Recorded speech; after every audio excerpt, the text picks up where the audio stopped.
Vicks presents the Matinee Theater, starring Victor Jory.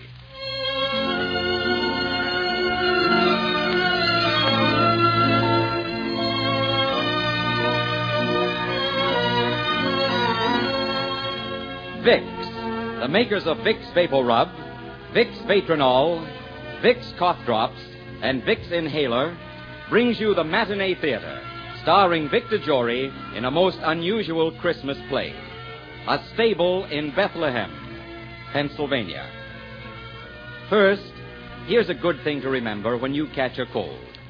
The best-known remedy for relieving miseries of colds is Vicks Vapor Rub.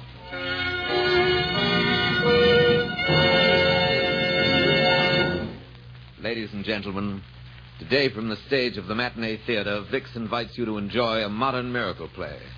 A different kind of Christmas story with a special meaning for all of us. A Stable in Bethlehem, Pennsylvania.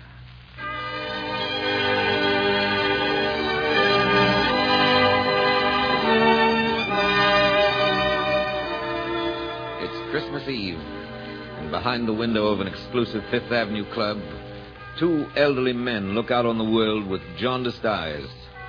In the sumptuous lounge of the club, there are only these two tonight, trying to conceal their loneliness at this festive time with bickering and cynicism.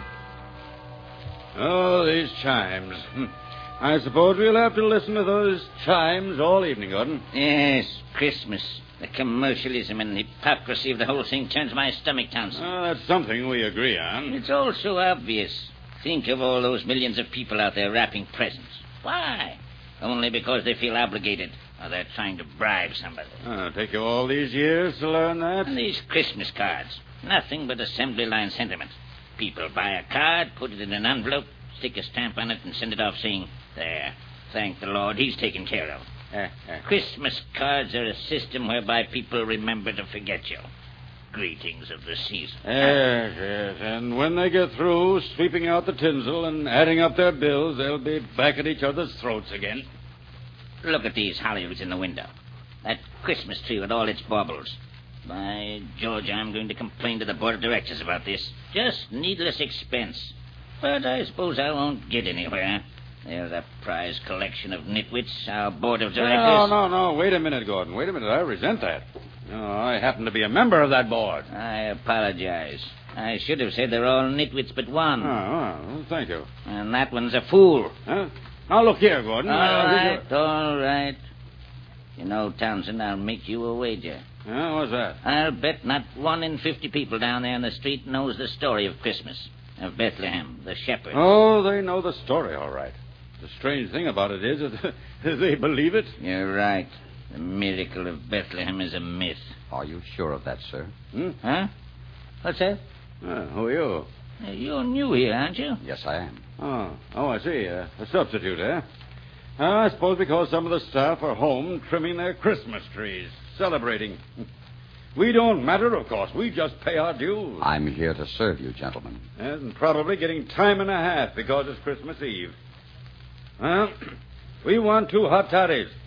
That's the only real thing about Christmas, the club's toddies. Yes, sir. And hot means hot, not lukewarm. Wait. Tell me something. Yes, sir. What did you mean just a moment ago when you said to me, "Are you sure of that?"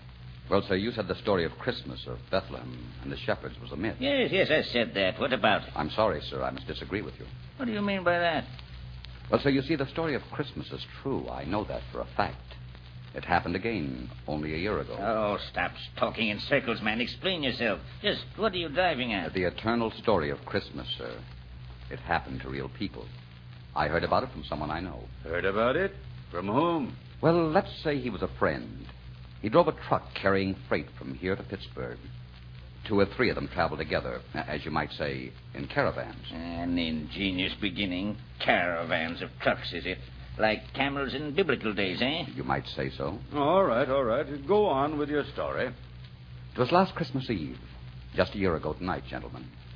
This friend of mine, his name is Michael, was driving through Jersey on the way to Pittsburgh, and this night he was alone on the road. The other drivers were home with their families. As he passed through towns along the way, he saw the houses and churches lighted up, and his heart was heavy with loneliness. Suddenly, snow began to fall so thickly that he could hardly see anything ahead of him. Mike drove along slowly, feeling his way. And all at once, the figure of a man loomed up in the flood of his headlights, stood there, motionless in the middle of the road. Mike had to slam on his brakes so that he wouldn't run over him. Hey, now, for the love of Mike, man, what do you mean, stand in the road like that? You could have got yourself rolled flatter than a pancake. Are you crazy? I'm sorry, mister, but I had to stop you. Yeah? A soldier, huh? Well, what's the idea? What do you want? Are you heading west? Sure, that's my general direction. Why? Well, could you give us a lift? Just a little way even into some town, maybe? Us? Yeah, me and my wife. You're right. What are you talking about, soldier? I left her back at a big sign over there while I tried to stop you. Back of the sign? Hey, what in... Look, it kind of protects it from the wind. We've got to get into some town quick, mister. Yes, you said that before. But what are you two doing out in a night like this? Well, you see, we're in a little tourist camp down the road, and there was no chance of getting a doctor there, so we thought we could pick up a ride. Look, mister, my wife's going to have a baby. Well, for the love of... Why didn't you say so in the first place? What do you use your brains for anyway, fella? Well, I... Yes, well, don't you know they've got to be kept warm? Now go and get her. Oh, thanks. I'll only be a minute. Mary, hurry, it's okay. You run up against on the road. A fine thing. Me, a delivery boy for the store. I must have seen that sign 100 times. Golden Rule Department Store. Our slogan is, do unto others as you'd have others do unto you. Well, they couldn't have picked a better sign. Look, Bud. Hurry up. Oh, we're ready, mister. Okay. Get in. Gosh, lady, you look half frozen. Oh, I am kind of cold. Well, when I shut the door, the engine will warm you up. Now, don't be afraid of crowding me. The seat's plenty wide for the feet. All set? Yes, sir. Okay.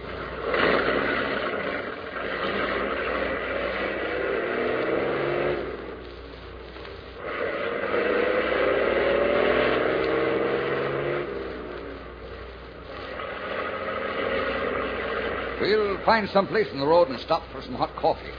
That'll thaw you out, ma'am. I don't know what we would have done if you hadn't stopped for Joe. It's going to be all right now, Mary, honey. He understands. Well, I wouldn't say that, Joe. Me being a bachelor. But like my mother used to put it, bless her soul, babies manage somehow to make their way into the world. Yeah. How far is it to the next town? Can we go a little faster? No, Bud, you can't make time in the snow. Oh, don't worry, Joe. I'm all right, honest I am. Where are you bound for, son? St. Louis. St. Louis. Boy, you've got a long way to go. Yeah.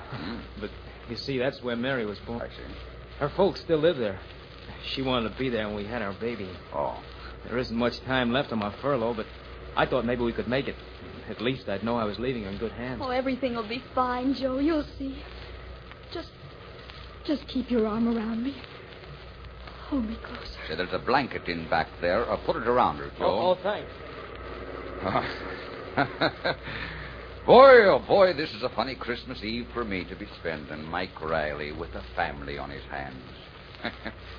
But don't think you're going to get away without paying me for the trip, folks. Oh, paying you? Sure. If the little one happens to be a boy, ma'am, you can pay me by making one of his names Michael. Oh, I think that could be arranged. Well, we're all of one mind, then, are we? Fine. And back home, I've got the christening present all ready for the child. The self-same crib in which I was nursed and my father before me. Come all the way from Ireland, it did. Oh, that'd be wonderful. Joe was going to make a crib all by himself. Oh? You see, he was a carpenter before he went in the Army. The best carpenter you ever saw. No, honey, I wasn't that good. Never try to argue with a woman, Joe. What about that crib I'm going to give you? Now that's something for a baby to stretch himself in with. Plenty of rooms to kick his legs in the air. Hand-carved it is. All of it. And right at the head are 2 angels. The little fella can't open his eyes without seeing them. And this fine crib with all the trimmings is yours, ma'am. Oh, we'd feel very proud to have you as a godfather, Mike. Thank you. You don't mind if I call you Mike? Mike it is, ma'am. The only time I get Michael is when I see it on my pay envelope. Yeah, I'm always Joe. Last man to call me Joseph was the minister who married us. Remember, honey? Yes, he was so nice. He said, Joseph, do you take this woman? And Mary, do you take this man? Gee, my knees were so wobbly I could hardly stand. Yeah, I remember how funny you look. Watch yourself. Oh, what's the matter, honey? Oh, nothing. I just feel a little sick. Mike, we got to get her to a doctor. Oh. What can we do? Well, we're going as fast as we can. If we go any faster, we'll end up in the ditch. We're going to do our best, soldier. And that's about all we can do.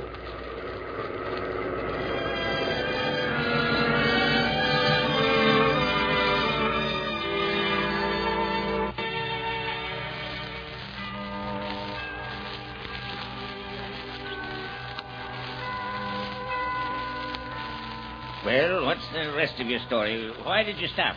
I just thought you might want your hot toddies, sir. Well, never mind the toddies. You go on. Yes, go on, Joseph. Joseph, the carpenter, and his wife, Mary. I must admit the first part of your story has a very ingenious parallel. But where do we go from here? Well, the storm got worse and worse. And the truck staggered on through the blizzard. It was a night that never seemed to end. Joe and Mary held on to each other desperately, like two frightened children. Mike was groping for words to help them. It wasn't easy. Come out of it, you two, now, will you? Come out of it now. No matter what happens, you have each other. Think of me riding up and down this road day in, day out. You don't know what it means not to have someone you can put your arms around and love. Oh, I know, Mike, but Mary's hardly more than a kid. We've had so little time together. Why, we haven't even got You don't know what you've got, son. You don't know what you've got compared to lots of other people. He's right, Joe. So right. Please, listen to him. Now, you take a fellow like me, Mary. I go along the road passing by houses with all their lights shining out at me and the kids laughing and dogs barking and people safe inside their houses. And it gives me an emptiness in my stomach. Because, you see, me and my truck, we could disappear into the darkness of the night and no one would care one way or the other. You know what I mean? We come into this world lonesome, and it's a wonderful thing when you can find someone to share it with you and fill all that emptiness. Well, what are you slowing down for, Mike? You stopping? Yeah, and not because we want to. What is it, Mike? I'm afraid the radiator's frozen up. Gosh, it stopped. You're telling me. Mike, we got to think of something. Mary's feeling awful bad. And now keep your shirt on, son. We can't stay here in the middle of the road. No, we can't. Here, Joe, take this flashlight. Open the door. All right. What does that sign say on the other side of the road there? There. Can you see? Yeah. There? 1 mile to Bethlehem. 1 mile to Bethlehem. Why, I know where we are. You're going to be okay, Mary, okay. 1 mile. Might as well be 1,000 miles right now. Not as bad as that, Joe. There's an old guy lives down the road a little way. Just much of a place. It used to be a livery stable. And when horses went out of style, the old bird stuck a couple of gas pumps out in front. Yeah, but do you think he'll help us out? Sure, he'll help us. I buy gas from him, I do all the while. He's one of those Pennsylvania Dutchmen. Folks call him Papa Bauer. Come on, Mary. Put your arms around my neck and I'll carry you. I'm sorry to be so much trouble, Mike. Trouble? Think nothing of it, kid. Take the flashlight, Joe. Yeah, all right. Huh? You're just a little wee bit of a girl, Mary. I can hardly feel you in my arms. You feel all right, honey? Of course. I know we're safe now, dear. The snow's getting deeper. Better stay here in the middle of the road, Mike. We'll be there in a minute. Let me hold your hand, Joe. Oh, sure, honey, sure. I'm scared. I'm scared, Joe. Hold on to her hand tight, Joe. That's what she wants more than anything else. I'm all right. I've got to be all right. You gotta hurry, Mike. Where is this place? I can't see anything but snow. We'll get there, Joe. We've just got to keep going, too. Keep going. It's not far now. Well, look, there it is. Where? There. I knew it was around here. Take Mary, Joe. Let's see if I can wake up the old man. Come on, Bauer, open up the door. I suppose he isn't home. He's got to be home. Bauer, wake up. Who is what you want? Open your howl. Open the door. Mike Riley. Come on downstairs. Make it snappy. Mike Riley? Yeah, and I got trouble on my hands. I've got to use your telephone. I need some hot water for my truck. It's froze up down the road. I'll be right down, Mike. Just a chance give me to get in my pants. Okay. We'll be inside in a minute, Mary. How do you feel? Oh, fine, Mike. If you could only make Joe believe it. Don't be about him. He believes it, don't you, Joe? Huh? Oh, yeah, sure. You've got to forgive him, Mary. He can't help acting like a father. Yeah, that's right, honey. That's all. Mary. Mike, he's fainted. Mary!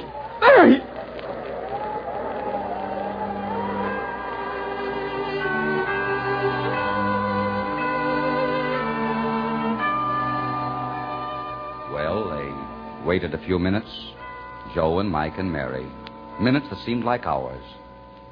Papa Bauer finally came down and let them in. And there they were, Mary and Joseph and Mike Riley, in a stable near Bethlehem, Pennsylvania. That's pretty good.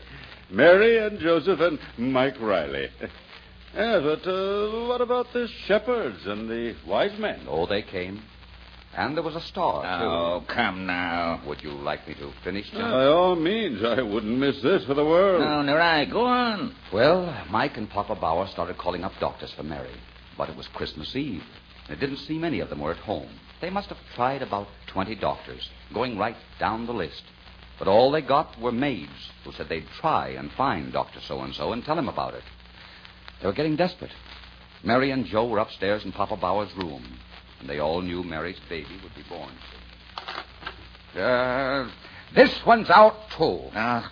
My. What do you have to do to get a doctor around here, anyway? Well, Mike, it's, Christmas Eve. Yeah, well, look, you keep on the phone, Bauer. I'm going upstairs. Let me know if you have any luck. I keep Mike down.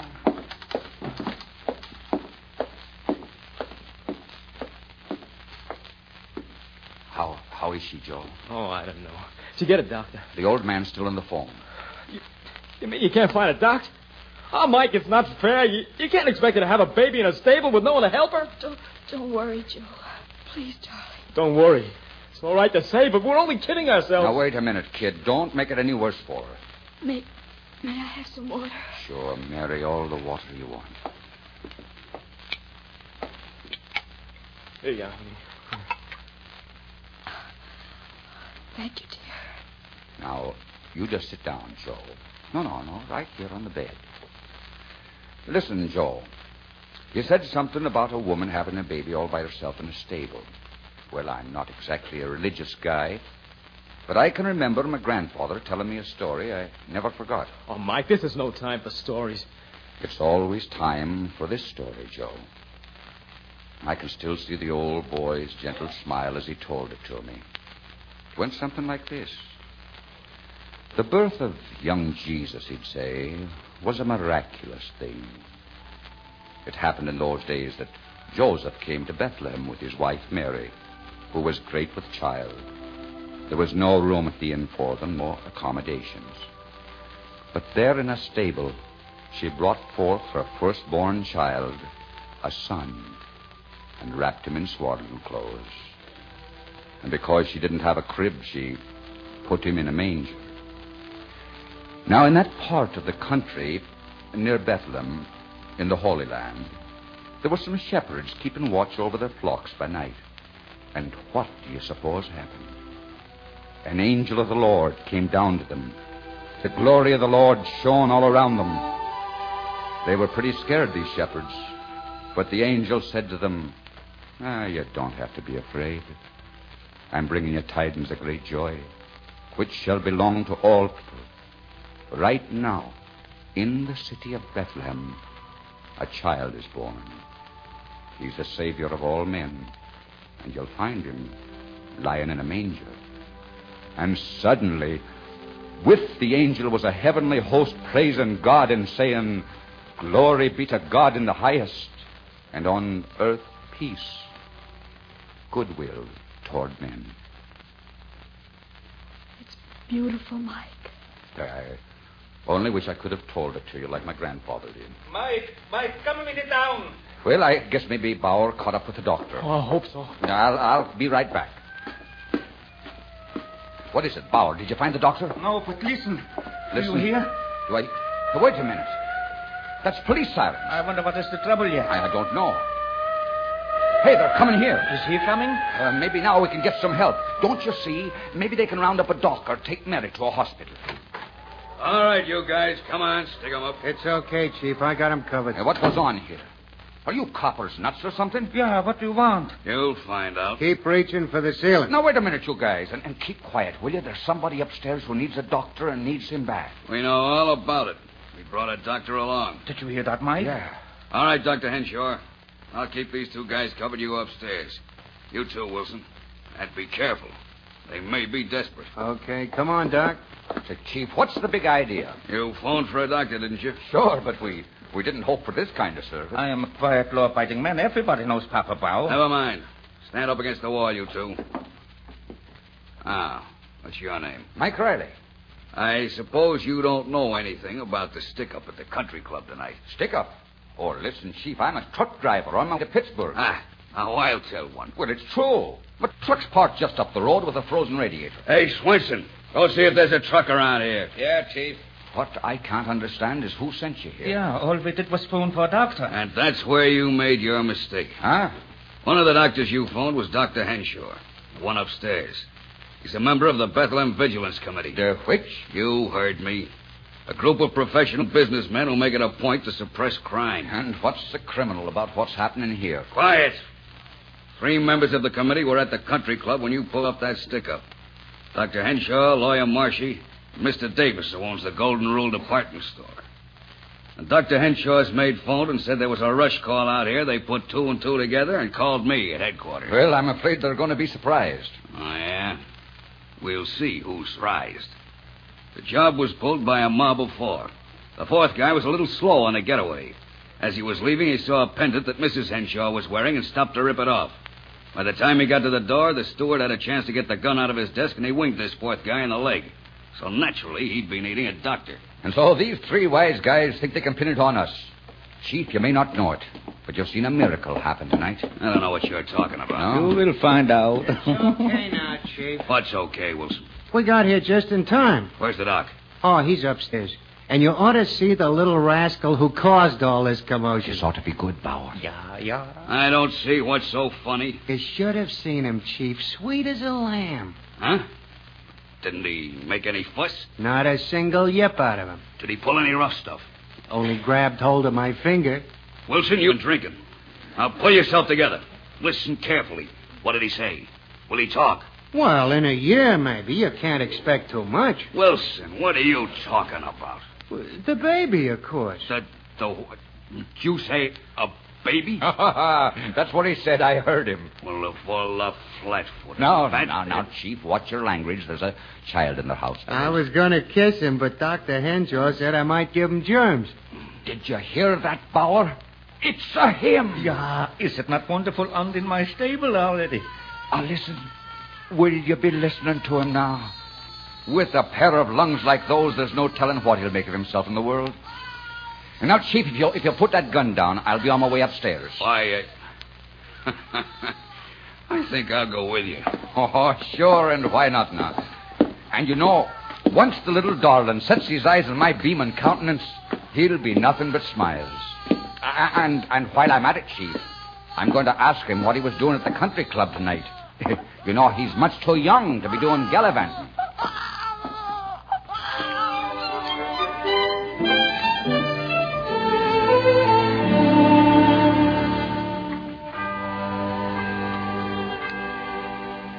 So you see, gentlemen, there was Mary, Joseph, and the baby in that stable in Bethlehem, Pennsylvania. There were the doctor, the lawyer, and the merchant, 3 very wise and good men. And though they've made quite a mistake, the police were there, too. Shepherds of the law, you might call them. In many ways, it was like the story of that other Bethlehem. And as I said before, there was even a star. A star? Oh, yes. Remember I said the policeman was trailing a stolen pendant? Yes. Well, that pendant was a star sapphire. And that's what the wise men and the shepherds were looking for when they arrived at Papa Bauer's stable. Well, star sapphire. Think of that. And did these wise men of yours bring gifts? Yes, sir. The merchant, Mr. Davis, brought clothes for the baby from his store, dressed him fine and warm. And the doctor gave Mary and Joe a big Christmas dinner, brought it all the way out to Papa Bauer's. Mike was there and half the police force. What about the lawyer? Oh, he did his part. He made all the arrangements for Mary and the baby to go to her folks in St. Louis in real style. What do you think of that? What do I think of it? I think it's one of the most heartwarming stories I ever heard. I think it calls for a drink. Right, and you must join us, waiter. What do you say to some hot Christmas toddies? You're very kind, sir, but I must ask you to excuse me. Nonsense. Your story has turned what promised to be a long, dreary evening into a most enjoyable one. An evening I shall never forget. Hey, Gordon? I should say so. This is the first Christmas Eve in years that I haven't felt, Lonely is the word you're looking for, Gordon. Yes, that's it. Lonely. If I may say so, gentlemen, there's never any need for loneliness, and especially at Christmas time. There's a cure for loneliness, and it's very simple. All you have to do is to find someone who is poor and unhappy, and bring them the warmth of charity and understanding. Now, if you'll excuse me, I have to attend to my duties. You know, Townsend, there's something strange about that fellow. Yes, but I did enjoy his story. Townsend, maybe there's more to Christmas than we thought. Possibly we've built a shell around us, a shell through which the good things, the kind things can't get through. Yes, and it took a waiter to show it to us.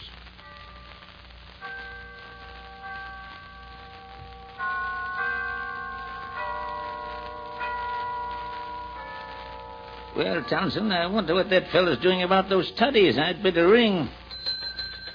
Now, why do you suppose he wouldn't have a Christmas toddy with us? Oh, I don't know. Probably Yes, gentlemen, did you ring? Oh, it's you, Tom. Why, yes, Mr. Gordon. Naturally. Oh, I thought you were off tonight, Tom. Oh, no, sir. Not on Christmas Eve. Well, then why did you have that other man wait on us? Other man? What other man? Why, the man who just left us. The man we've been talking to. I'm afraid I don't understand, sir. My station is just outside the door.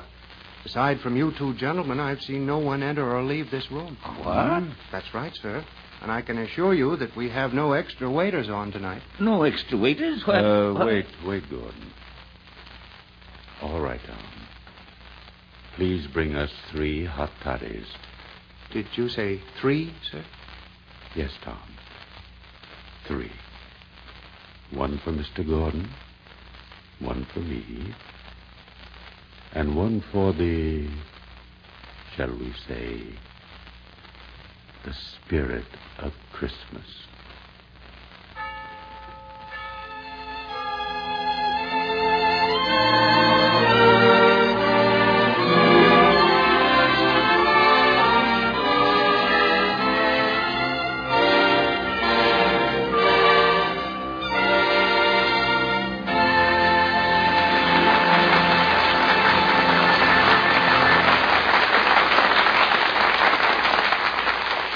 This is Victor Jory, friends. I do hope you've enjoyed our Christmas play. And you know, this Christmas is unusual because Americans will observe Christmas this year in many, many parts of the world in many different ways. Yes, in many different ways.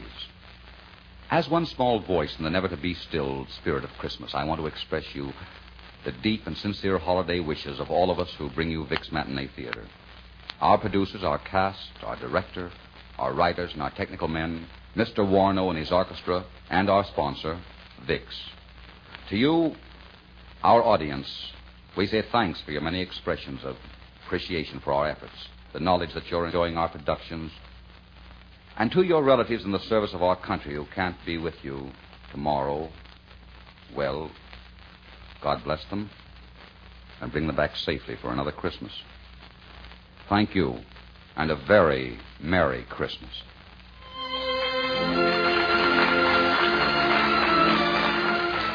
Today's play was by David Victor and Herbert Little, Jr. and was based on an original story by Charles Tazwell. It was directed by Richard Sanville. Next Sunday, Vicks Matinee Theater will bring you the story of a woman who couldn't spare the time for love and a man who changed her mind. The gay, romantic Paramount comedy in which Claudette Colbert and Fred McMurray made such a delightful couple. Next week, No Time for Love, starring Victor Jory. This is CBS, the Columbia Broadcasting System.